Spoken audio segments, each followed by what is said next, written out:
Okay po mga kaibigan, muli dito sa ating programang Expose the Truth, gusto ko pong magbahagi muli ng salita ng Diyos sa pamamagitan ng pagsishare ko ng video ng ating kapatid na Eli. Kasi po mga kaibigan, alam ko po na marami po tayong matutunan dito at ito yung hindi po kayang unawain at hindi po kayang ipaliwanag ng mga iglesia ni Kristo itong tanong, no? Itong tanong ng isa sa bisita na nagtanong sa ating kapatid na Eli na kung saan po mga kaibigan, ang tanong po niya ay kung paano na ipanganak ang ating Panginoong Hesukristo.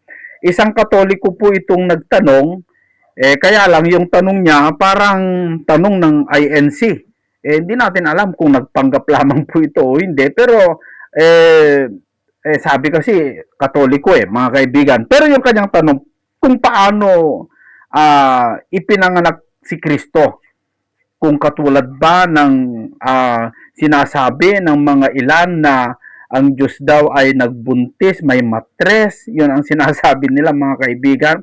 Pero titignan natin sa oras na ito mga kapatid, kung paano po sagutin ng kapatid na Eli itong katanungan na ito at itong katanungan ito, itong sagot na ito hindi po kayang intindihin o unawain o ipaliwanag ng mga iglesia ni Kristo mga kaibigan, no? So pakinggan natin kung paano po sagutin ng kapatid na Eli itong katanungan ng isa sa mga bisita sa kanyang Bible exposition. Narito po mga kapatid. Brother Eli, at lipat naman po tayo ng Saudi Arabia, si kapatid na Wong Duquesa. Go ahead, Saudi.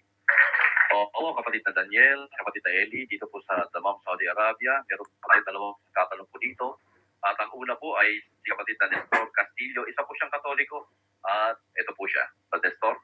Brother Eli, meron lang po akong katanungan sa iyo. Sa tagal na pang panahon, matandaan na ako, 40 years old ka. So, sorry po ako. 40 years old. Nakaharapan ko po yung pintuan ng langit. Mm-hmm. Sa'yo ko kukunin yung pusi na yun para mabuksan ko. Ang katanungan ko, ito po. Di ba nung lalaki ng Diyos, ng anghel, mga tao, wala pang nakakakita sa kanya? Ayun po.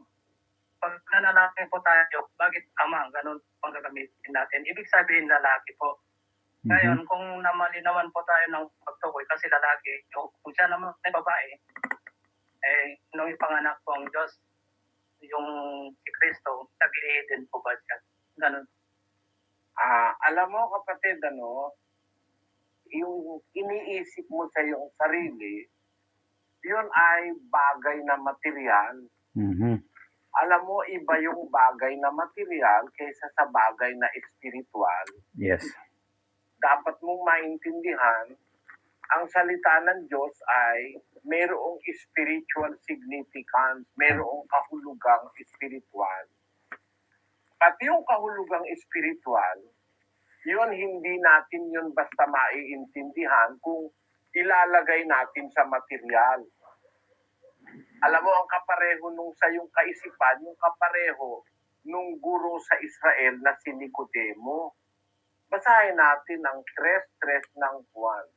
Sumagot si Jesus at sa kanya'y sinabi, Katotohanan, katotohanan sinasabi ko sa iyo, maliban na ang tao'y ipanganak na muli, ay hindi siya makakakita ng kaharian ng Diyos. Sinabi sa kanya ni Nicodemo, paanong maipanganganak ang tao kung siya'y matanda na? Makapapasok baga siyang bilang ikalawa sa tiyan ng kanyang ina at ipanganak? Ayun, yun ang sagot ni Nicodemo kasi sabi ni Kristo, sinasabi ko sa iyo, malibang ang tao ipanganak na muli, hindi siya makakakita ng kaharian ng Diyos. Naging isip ni Nicodemo, paano maipapanganak uli ang tao kung lalo na kung matanda na? Pwede ba siyang pumasok uli sa tiyan ng nanay niya para ipanganak? Ang pagkaintindi ni Nicodemo, pag ipapanganak, ang mga anak nanay. Yun lang. Kailangan may nanay magbubuntis. Yun ang pagkaintindi natin pangkaraniwan. Pati Pero INC. ano ibig sabihin ni Kristo nung ang kailangan ng tao ipanganak na muli. Paano mangyayari yun?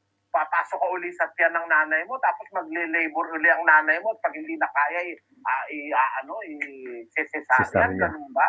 Basahin natin ang unang Pedro 1:23. Yamang ipinanganak kayong muli, hindi sa binhing nasisira, kundi sa walang kasiraan, sa pamamagitan ng salita ng Diyos na nabubuhay at namamalagi. Ang panganganak na muling tinuturo ni Kristo ay hindi sa pamamagitan ng nanay, kundi sa pamamagitan ng salita ng Diyos. Ang salita ng Diyos ay makapangyarihan para ang tao maipanganak na muli. Ang ibig sabihin, kung nung ikaw ay unang ipanganak, ay namoldi ka sa tiyan ng nanay mo. Yung tiyan ng nanay mo ang nagmolde sa iyong pagkatao. Yung salita ng Diyos, parang tiyan yon. Mhm. Pwede nung imolde ang tao. Yes. Baguhin ka. Yung dating lasenggo, aalisin sa iyo pag nalasing.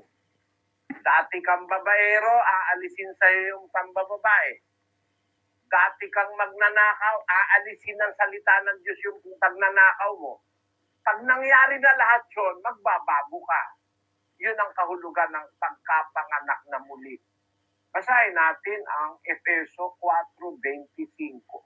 Kaya nga, pagkatakwil ng kasinungalingan, ay magsasalita ang bawat isa sa inyo ng katotohanan sa kaniyang kapwa, sapagkat tayo'y mga sangkap na isa't isa sa atin. Pakinggan mo mga kapatid, pagka tinakwil mo ay kayong kasinungalingan, magsasalita ka na ng katotohanan. No? Ibig sabihin, magbabago ka. No? 28. Ang nagnanakaw ay huwag nang magnakaw pa. Pagkus magpagal na igawa ang kaniyang mga kamay ng mabubuting bagay, upang siya'y may maibigay sa nangangailangan. Lisin mo yung kasinungalingan, magsasalita ka ng totoo na. Tapos, yung nagnanakaw ka, wag nang magnakaw pa. Aalisin mo ngayon yung pagnanakaw na nasa iyo at magtatrabaho ka na, gagawa ka na ng mabuti. Sa pagmagitan ng mga salita ng Diyos na yon, mamomoldi ka ng isang bagong pagkatao. Dating magnanakaw, maalis yung pagnanakaw. Dating sinungaling, maalis yung pagsisinungaling. Dating babaero, maalis yung pagkababaero. Dating drug addict, maalis yung pagka-drug addict. Babaguhin ka ng salita ng Diyos. Magkakaroon ka ngayon ng bagong pagkatao. Yun ang ipinanganak na muli. Bakit pinanganak na muli? Nagbago ang ibig sabihin. Yes. Ang nagpabago, yung salita ng Diyos. Kaya ang salita ng Diyos pwedeng manganak. Oo. Hindi ibig sabihin nagbuntis yung salita ng Diyos. Kundi, napaloob ka dun sa salita ng Diyos na moldi kang panibago. Naging bago ang iyong pagkatao. Basahin natin ang Efeso 4:24. At kayo'y mga bihis ng bagong pagkatao, na ayon sa Diyos ay nilalang sa katwiran at sa kabanalan ng katotohanan. Salamat sa Diyos. Kayo ang ikay, magbihis ng bagong pagkatao. O pagbago na, bagong panganak na. Bakit bago? Nawala yung sugal, nawala yung alak, nawala yung pambababae, nawala ang kasinungalingan, nawala ang pagnanakaw. Ano ang nangyari? Bakit nawala? Sa pamamagitan ng salita ng Diyos. Yun ngayon ang nanganak sa'yo. Hindi ibig sabihin na ipapanganak ka muli, papasok ko ulit sa tiyan ng nanay mo. Patayin mo nanay mo pagka pumasok ka uli doon. Yes. Kaya yung salita ng Biblia, wag nating papakahuluganan sa ating sarili. Ang Ama ay nanganak din. Ang Amang Diyos. Ipinanganak niya ang Panginoong Jesucristo. Ibig ba sabihin si Kristo pinagbuntis, pinaglihin ng Ama. Baka naman, sabi naman ng iba, paano naman manganganak ang Ama? Kukunti ang kaalaman niya. Parang ganito.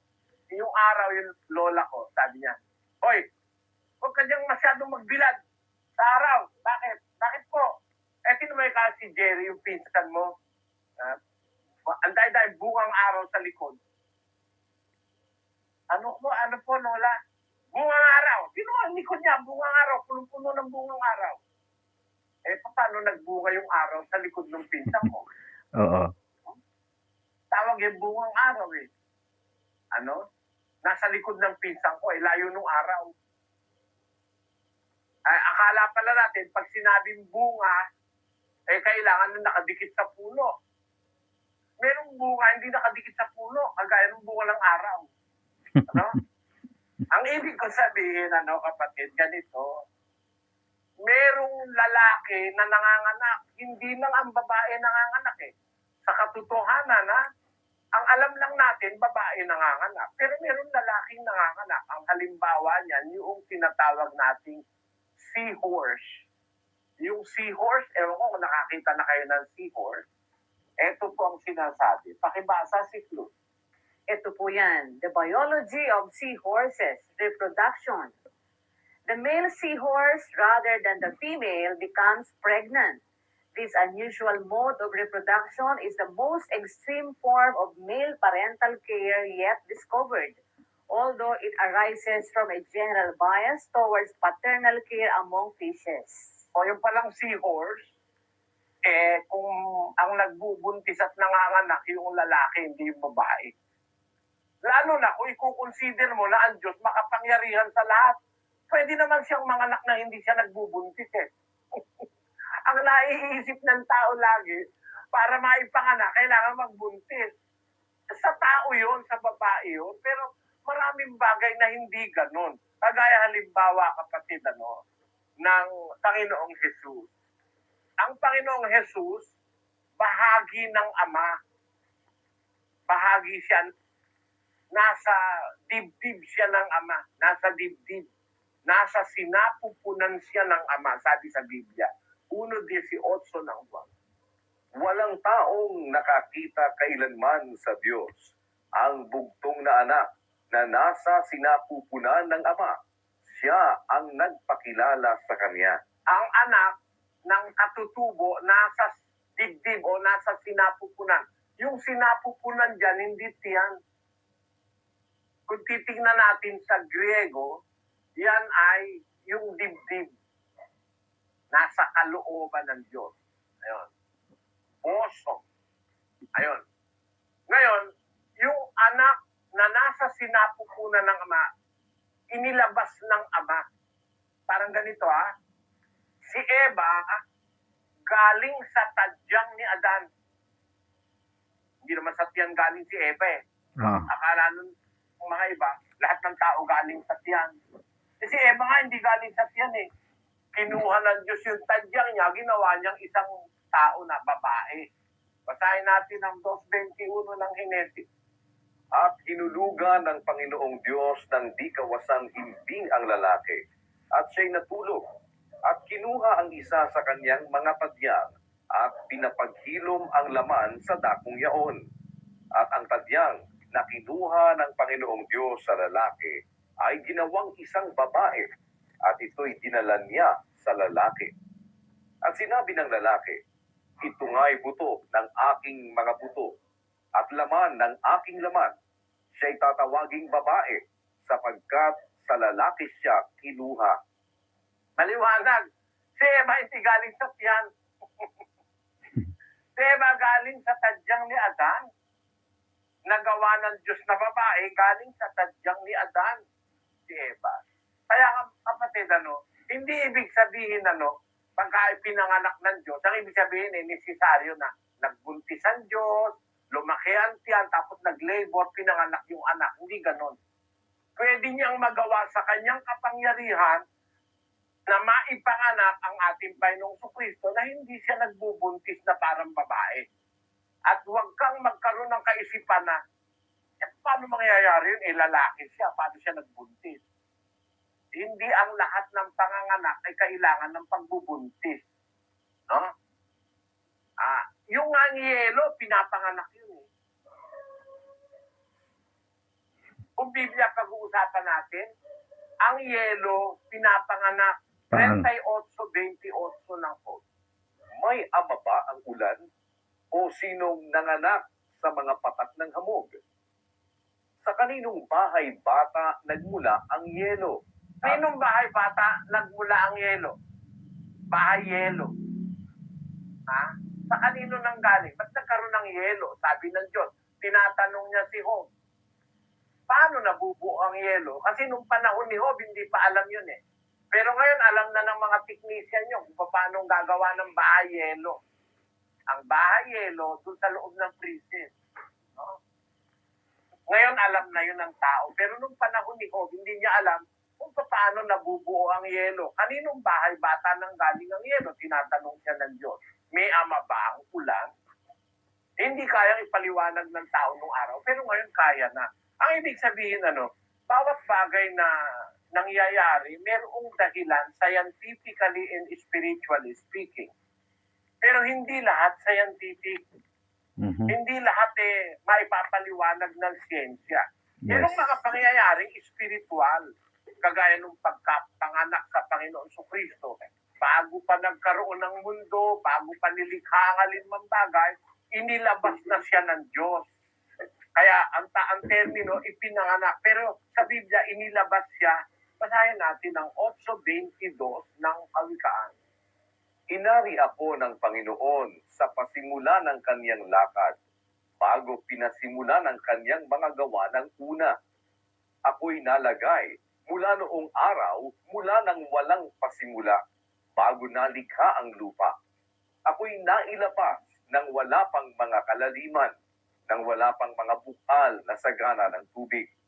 Bago ang mga bundok ay nalagay, bago ang mga burol ay ako'y nailabas.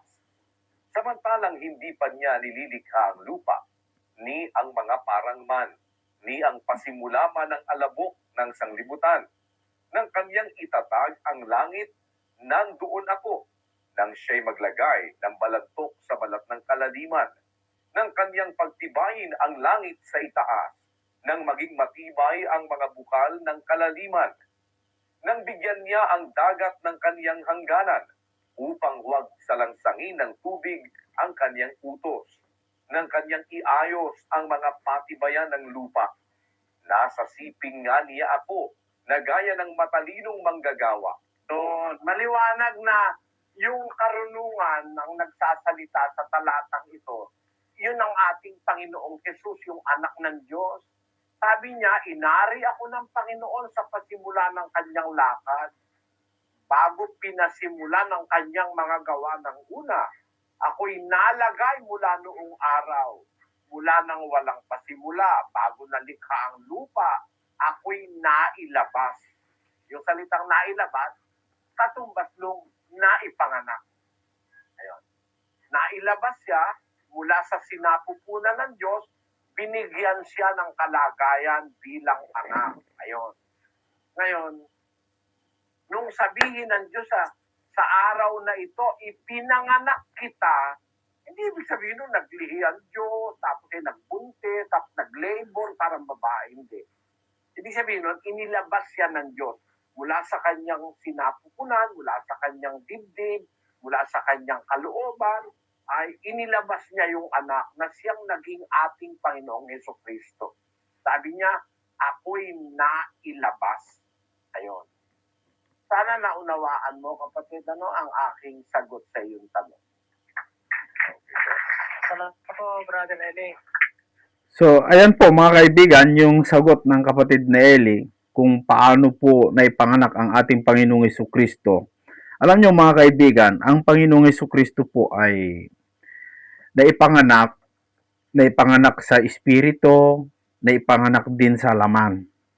Kasi sabi po sa John chapter 3 verse 6 na ang naipanganak sa laman ay laman nga. At ang ipinanganak ng espiritu ay espiritu nga. Kung paano po yung kapanganakang espiritual, mga kaibigan at mga kababayan, kung paano tayo na ipanganak sa espiritual na buhay, hindi katulad doon po sa kapanganakang sa laman. Kung paano tayo na ipanganak sa espiritual, sa pamamagitan ng salita ng Diyos. Ang ganda nga yung sinabi ni kapatid na Eli na, yung salita ng Diyos parang bahay bata na yun po yung nagmolde sa atin. So habang ikaw ay sumasampalataya sa Diyos, pumupunta sa kapilya o simbahan o anumang bahay-sambahan o relihiyon ang pinupuntahan mo, yung salita ng Diyos na iyong napapakinggan, yun po yung bumubuo sa iyo bilang isang Kristiyano. Kaya nga sabi niya doon sa talata sa Epeso chapter 4 verse 13 na verse 28 na yung magnanakaw ay wag nang magnakaw. So, sa pamamagitan ng salita ng Diyos, maimomold tayo. Ganun po pala ang kapanganakan o muling kapanganakan, no? So, yung mga nagsasabing sila daw yung karugtong ng ating Panginoong Jesucristo, gaya yung mga Katoliko, naku po mga kaibigan na Katoliko, hindi ko naman po sinasabi na lahat ng mga Katoliko, pero marami po kasi akong nakikitang mga Katoliko na sabi nila Katoliko sila, pero kung titignan mo yung kanilang ginagawa mga kaibigan ay lasenggo pa rin eh. Hindi po natanggal yung dati nilang pagkatao. So, yung kapanganakang espiritual may pagbabago. Katulad yung kapanganakan ni Kristo, alam nyo mga kapatid, mahirap po talagang ipaliwanag kung paano na ipanganak si Kristo sa Ama.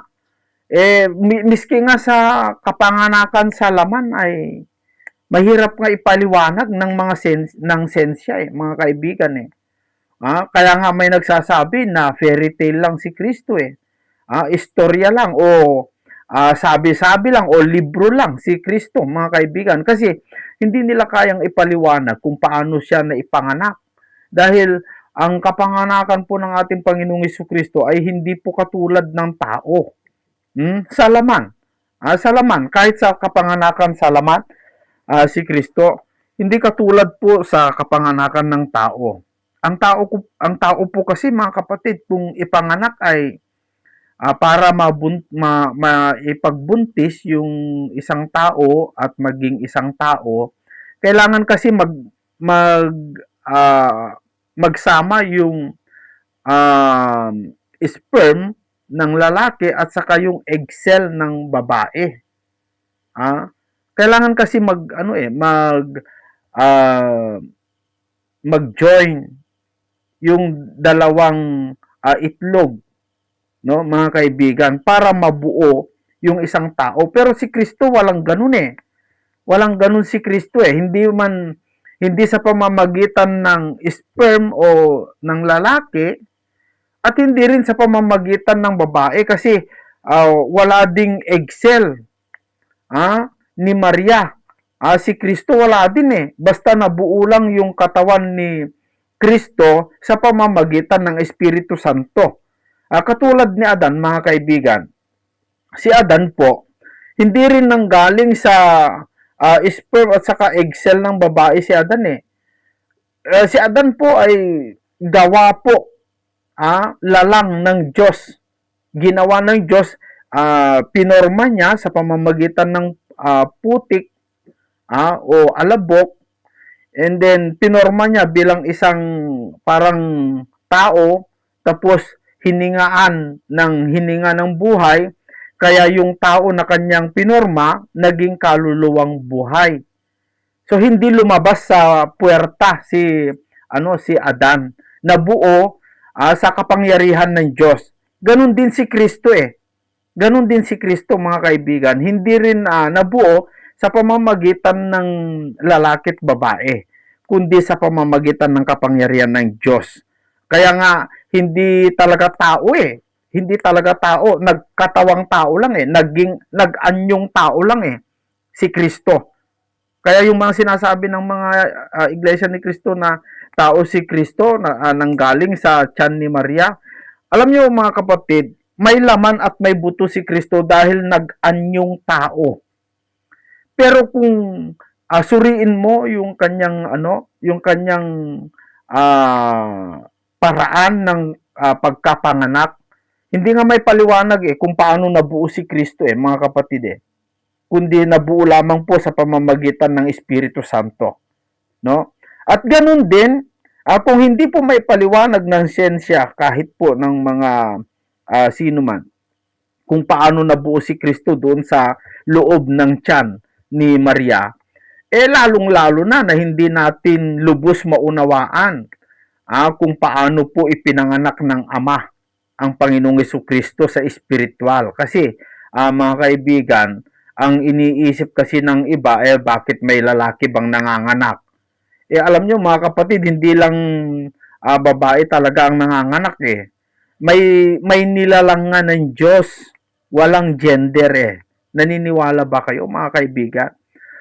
Na mayroon pong nilalang ng Diyos na wala pong gender. Hindi mo nga matukoy kung babae o lalaki. Mga kaibigan. Pero siguro babae kasi nangingitlog. Pero hindi po nakikipag-mate itong nilalang na ito para mangitlog. Hindi. Yung gagamba. Pansinin po ninyo yung gagamba.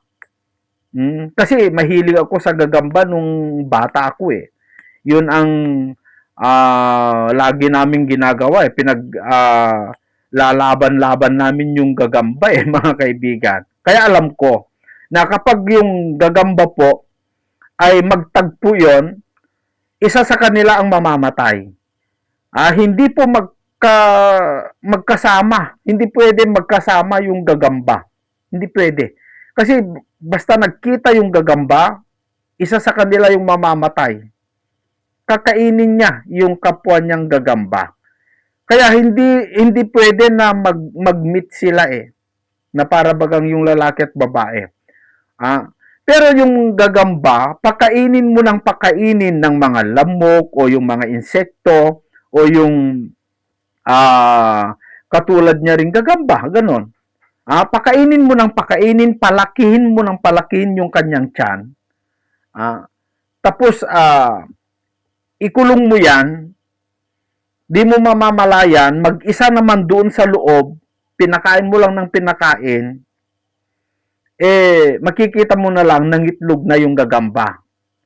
At isa pa sa gagamba, ang isa sa nature ng gagamba kapag naka-itlog na yung gagamba, lalayasan na niya yung kanyang itlog. Kasi kapag mapisa yung itlog ng gagamba, magiging gagamba, kakainin niya rin yun, kaya lalayasan niya kapag naiitlog na niya yung itlog, lumayas na yung nanay. Lalayasan na niya yung mga yung itlog niya. And then kapag nagpisa yung itlog ng gagamba, magkakahiwalay-hiwalay yung mga napisa. May mga ano yan yung sapot. Ewan ko ano Tagalog ng sapot. Magkakahiwalay na yan. Hindi sila magkasama-sama kasi nagkakainan yan mga kaibigan. So, hindi porket lalaki, hindi na manganak, sabi ko nga, may mga nilalang ng Diyos na di ko nga masuri kung babae o lalaki, yung gagamba, ba't nanganganak? Ibig lang sabihin mga kapatid, meron tayong mga hindi kayang abutin. Pero, ang Diyos po, nung ipinanganak niya ang Panginoong Jesucristo, gaya ng sinabi ng kapatid na Eli, galing mismo sa kanyang dibdib, mga kaibigan. Kung paano niya iniluwal o ipinanganak, wag na natin problemahin yun, mga kapatid. Basta ang sabi ng Biblia, ang Diyos po ay nanganak. Ipinanganak niya ang ating Panginoong Jesucristo bilang tagapagligtas sa atin. Sapat na yon, wag na tayong magmarunong pa na para bagang para patalinuhan. Wag, mga kaibigan. Sapat na manampalataya ka na si Kristo galing sa dibdib o sa boso ng Ama. Kaya kung galing siya kung bahagi siya ng Ama, syempre of course, Diyos ang Ama, di Diyos din ang anak. Ganun lamang po kasimple yon, mga kaibigan. Hindi mo naman pwede sabihin na tao talaga si Kristo kasi napakaraming talata doon nga lang po sa libro po ng Juan 6:38 sapagkat bumaba ako mula sa langit, sabi niya. Hindi upang gawin ko ang aking sariling kalooban, kundi ang kalooban niyaong nagsugo sa akin. Galing sa langit galing sa langit. And then pagpasok niya dito sa sanglibutan, pagpasok niya, galing kasi sa langit, pagpasok niya, ay may isang katawan na nakahanda na. Yun po yung iniluwal ni Maria. Pagpasok niya, di galing siya sa langit. Pagpasok niya dito sa lupa, may isang katawang inihanda ng Ama na pinasukan niya. Yun po yung ipinanganak ni Maria na laman. Na hindi natin maisip kung paano nabuo yung laman na yon, kasi hindi man katulad ng tao na kailangan mag-meet si Jose at saka si Maria para mabuo yung laman na yon. Hindi po. Kundi nabuo lamang po sa pamamagitan at kapangyarihan ng Espiritu Santo. So, ganun po mga kaibigan, hindi po ordinaryong tao, hindi tao na tulad sa sinasabi ng mga iglesia ni Cristo, hindi po. Kundi siya'y nag-anyong tao lamang po, mga kaibigan. Nagkitulad sa tao. Bakit siya namamatay? Kung Diyos siya, bakit siya namamatay? Siyempre, natural, mamamatay kasi yung tao na ginaya niya, nakitulad nga sa tao, siyempre, yung tao, kung magkasakit, yung tao ay magutom, yung tao ay nasasaktan, dahil siya'y nakitulad sa tao, normal lang. Siya'y magutom at mamatay dahil ganun po yung tao na ginaya niya, mga kaibigan. At saka hindi po namatay na walang dahilan. Namatay po ang Panginoong Jesucristo bilang kabayaran, handog sa ating mga kasalanan.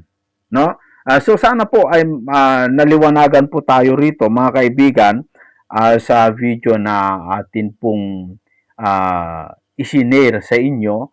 At buti na lamang po mga kapatid at nabigyan tayo ng pagkaunawa. Ang ganda yung tanong ng Katoliko.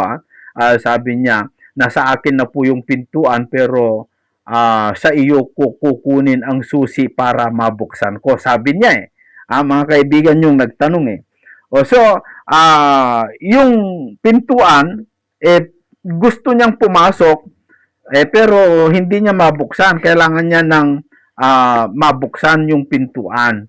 Kinuha niya ngayon yung susi sa ating kapatid na Eli.